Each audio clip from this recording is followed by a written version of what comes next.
Hi fellow dog fanciers, welcome back to a new video, and if that's the first video that you're watching, let me tell you welcome for the first time. My name is Adriana, but you can also call me Adi. I own 7 whippets, as you can probably hear from time to time, and I do my very best, I really do, to sit down every Friday and discuss a hot topic from the dog/whippet world. If that sounds like it's something that might interest you, please don't forget to subscribe. I know you're very used to me talking about dogs or whippets, but today we are going to talk about me. For today's video, I decided to tell you a very squeezed and summarized story of my life, or how my obsession with animals started and progressed. I believe it will also help you to get to know me a little bit better. And of course, if you have any questions, don't forget to ask them in the comment section down below. They don't only have to be about dogs or whippets, they can also be more personal. Just keep it appropriate. Let's get into the video.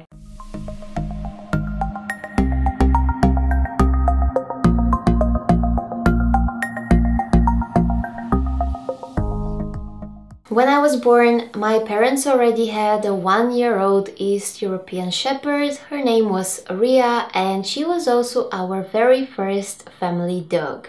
When I was about 3 years old, my parents got our first Persian cat called Icy, and a few years later, I believe, or even shorter than that, they got a second one. My mom got into breeding purebred cats, and at some point throughout this time she got into the board of the Cat Federation here, so a few weekends a year I got to spend at cat shows surrounded by all types of cat breeds. We also had a few litters of kittens, and apart from that we have had all types of pets, including parrots, turtles, rabbits and fish. I was growing up in an animal-loving family, and I never had to beg for a pet, which, if you're in such a situation where your parents really don't want to own an animal and you would die to have one, I really feel for you. Parents, please let your kids grow around pets, pretty please. Looking realistically though, I was never a spoiled kid. I was taught of respect and that effort had to be put in everything that I wanted to have. I was a busy kid, swimming lessons, piano lessons, English, some after school extra lessons to prepare for some important exams. And when I was about 9 or 10 years old, something that I dreamed for so long happened, and this was I started attending some horse riding lessons. Horses were my soft spot at the time, probably my biggest passion before dogs came in, and I dreamt of owning them one day. But when my brother and sister, because they're twins, were born, my parents bought a piece of land and started building this house here to make more space for more kids, because at the time we were living in an apartment which was not going to be big enough, and because they had way too many expenses at this moment, and horse riding is not the cheapest sport, I had to give it up. But somewhere around that time, for a long time already, my dream was also to have a golden retriever, inspired by all the Air Bud movies that I have watched. And they say that if one door closes, another one will open. So here is what happened. My parents told me that we will wait to move into the house before we get another dog. Ria had passed at that time, but surprise, surprise, one day I was picked up from school and we saw a lady walking a golden retriever puppy, and my parents went to ask her a little bit about the puppy, and this lady was kind enough to give us the contact details of the breeder from whom she got the puppy. The same day, off we go to the breeder's home, and they happen to have a male and a female puppy available, and this is how we got our golden retriever, Brightly. We started going to shows. I was 11, 12-ish at the time, and I didn't really understand this whole show thing until we got our Newfoundland at Chelsea. We started taking both dogs to shows abroad, and I began attending some junior handling as well. And I became a little more interested in this whole show, purebred dog breeding thing. And slowly but surely, I started dreaming of becoming a judge one day. This was my new obsession, and its roots grew in me until they completely took over me. At high school, I missed quite a lot of Friday night activities because the weekend after we had shows or the dogs had to be groomed. My hobby was also seen as a weird one because dogs were mostly perceived as simply pets. Why the fuss around shows or exhibitions, as my classmates and friends used to call them? But I didn't really care because it was my passion, it was what I loved to do the most and what I enjoyed the most. I also tried to convince friends and classmates to buy a puppy from a responsible breeder instead of from the pet shop, or at least to adopt instead and save a life. I had some victories but some fails too, because people will have a mind of their own as well as their own right to make bad decisions. When I was 14, we got our first whippet, Daira, and shorter than 2 years later we also got Lacey. And this is the time when I became a little bit more interested in purebred breeding and selective breeding as well, and also the time when I decided that whippets will be the breed, the only one that I will have until the rest of my life, because actually throughout all my passions, whippets are my biggest love.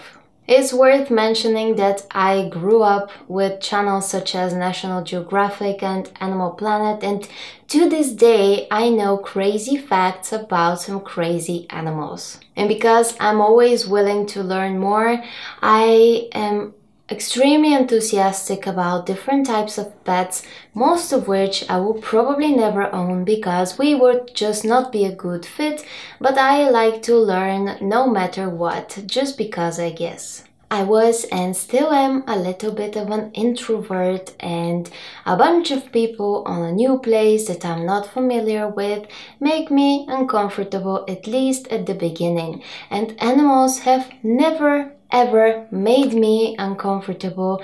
That's why I suppose I click so well with them.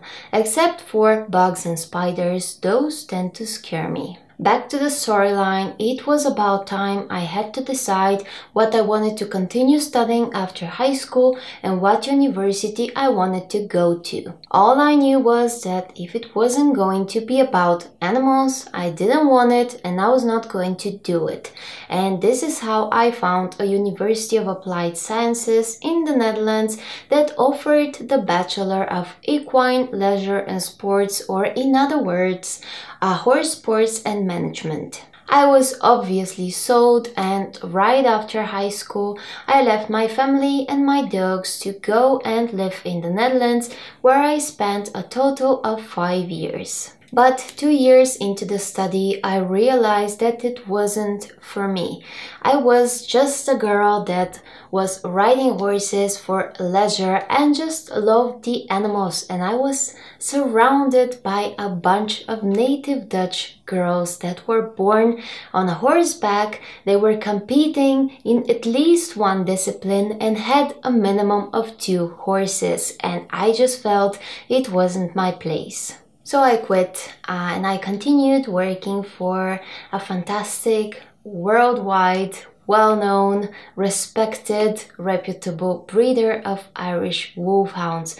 And basically I did what I wanted to do. I continued working with animals, and not just animals, show dogs, purebred, well-bred dogs.